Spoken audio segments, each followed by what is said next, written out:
We're in Midtown Sacramento at Temple Coffee, and I'm here with Eaton. Eaton, tell me a little bit about Temple Coffee. So Temple Coffee was founded in 2005 by Sean Komisher. And the name Temple actually came up because he traveled all over Southeast Asia right after he finished college. And he found that the temples tended to be community meeting places for him. And places where communities would gather and, stories would be told and good conversation would be had.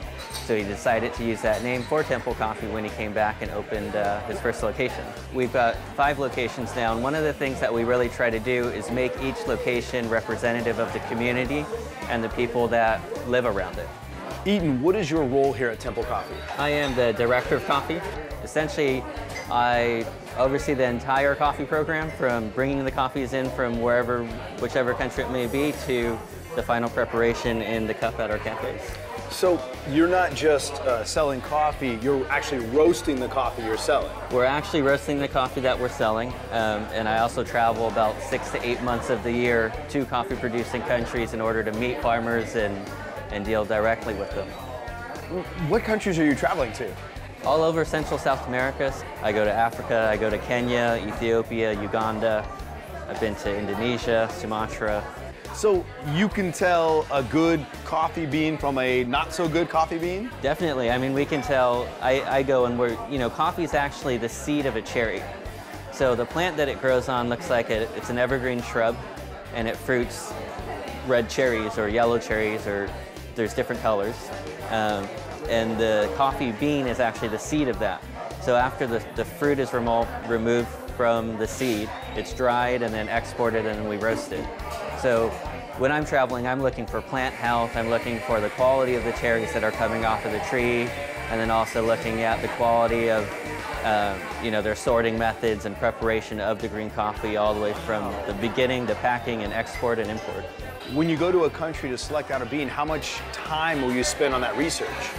I typically spend anywhere from 1 week to 3 weeks in the country, depending on where I am and how far it is.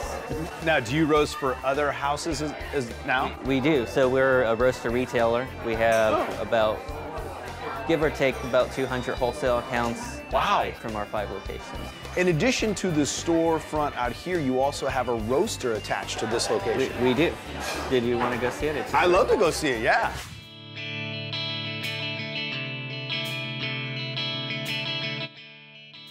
So 1 year from harvest, when coffee's picked, we really have to use it within 8 months is optimal. Does the flavor deteriorate, or what happens? Yeah, the flavor starts to deteriorate. The coffee starts to taste a little bit woody. We lose some of the good characteristics. So yeah, we try to use it as fresh as possible. Do you notice that as a coffee expert? Do you kind of taste the difference throughout the year? I definitely do. So what are we going to do roasting here? I'm going to weigh out some green coffee. Okay. Oh, it is green. Wow. So this is what the coffee looks like before we roast it. There's no smell, no aroma to it? No, well, a little bit. I'd take it back, yeah. It's a little grassy. Yeah, a little grassy. Most people would not know this was coffee. Right. Including me, obviously. Now, how long will it take to roast? What's the next step? It'll take about 15 minutes.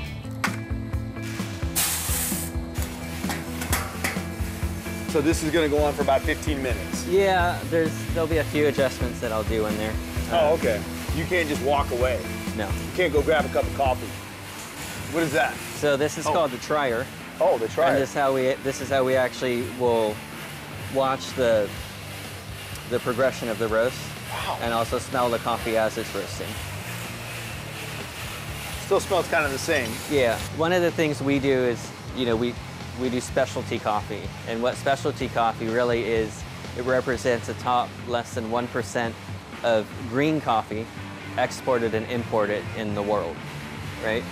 What makes it specialty? The grade and the quality of it. Okay. And you choose that? And we choose that, yeah. No, you specifically, right? I specifically choose that, yeah. Ah, okay. So I'm going to open this up now. Oh, wow. Oh, I smell it now. Yeah. So, oh, yeah. Now, why is this moving here?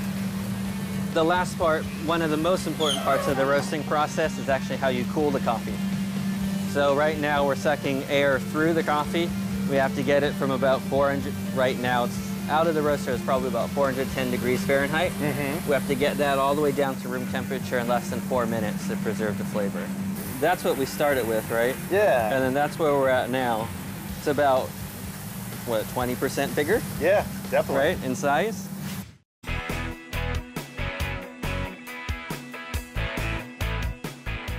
So now we're in our training lab, training facility. So we do training for our own staff here, our wholesale customers, as well as public classes. We do free tastings every Friday at 2.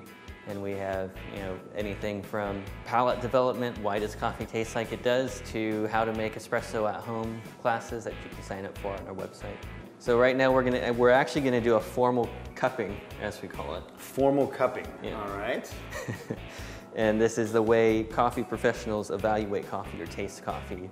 So when you're traveling around the world, is this what you do everywhere you go? This is what we do everywhere we go. It's standardized worldwide.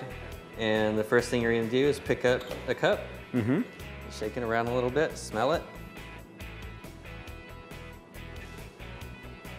Now you can try that one. All right. I'll try this one. And we're shaking around so to aerate it and get some of the aroma out. Oh, okay. Smell different? Yes. So what we're gonna do is we're gonna put water on these coffees for 4 minutes. Oh, okay. Whenever you brew coffee, unless it's espresso, water should be in contact with the coffee for 4 minutes. We're not messing around. Okay, you got that timer. Yeah. Wow, you're going to the top. And we go all the way to the top so you know that there's the same amount of water in every cup. Okay, and you said these are the same? Yeah. Okay. Wow, so we're doing coffee shots almost. Almost. Crazy here, all right. By the way, I did bring my cup, I'm prepared. Boom, there we go. So we're just gonna wait. We're just gonna wait, but in this time, you can actually smell the crust. So if you just, So this is the one we just roasted. Interesting, okay. And this is another coffee that was roasted yesterday. So this coffee that we just roasted is a naturally processed Ethiopian coffee. Okay. So that means the cherries are picked off the tree, and then the cherries are allowed to dry on the outside of the seeds intact, right? So basically they're picking coffee cherries off the tree, putting it out on like raised kind of patio beds, right? With like a mesh, and they're going through and they're moving those cherries around multiple times a day, get good airflow through them. It takes about 3 months to dry. So this is your spit cup. Okay. So I get to try it, but not really try it. You can drink it, you know. Okay. What do I do? Just a little bit of coffee on the spoon. Make sure it's not too hot. And slurp it off the spoon. See, my wife gets mad when I do that. I just want to point that out. Oh, and we're spitting, all right? And we're spitting. Oh, wow. Temple Coffee here in Sacramento and in Davis, you said. And in Davis, yeah, one location in Davis. Wow, well, thank you so much. You know what?